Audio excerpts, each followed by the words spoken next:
আমাদের প্রথম প্র্যাকটিক্যালটা যেটা দিয়েছিল সেটা হচ্ছে ভ্যারিয়েবল পাওয়ার সাপ্লাই। তো আমরা এখন এটা টেস্ট করবো। তো আমরা এই প্রিসেট দেখতে পাচ্ছ, এটা আমরা যদি ঘোরাই তাহলে আমাদের ভোল্টেজটা ভ্যারি হবে। আর এখন দেখতে পাচ্ছ তোমরা যে এখানে 1.7 ভোল্ট আছে। আর এখন আমি এটাকে ভ্যারি করবো, তো আমাদের 18 ভোল্ট পর্যন্ত এটা ম্যাক্সিমাম করা যাবে। তো আমি দেখাচ্ছি, প্রিসেটটা ঘোরাচ্ছি 4 7, ধীরে ধীরে দেখো 10 12 16 17, ম্যাক্সিমাম ভোল্টেজ আমাদের 18 ভোল্ট।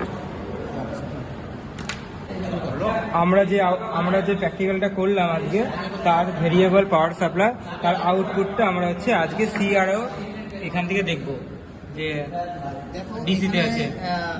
মিনটা আছে কত ভোল্ট?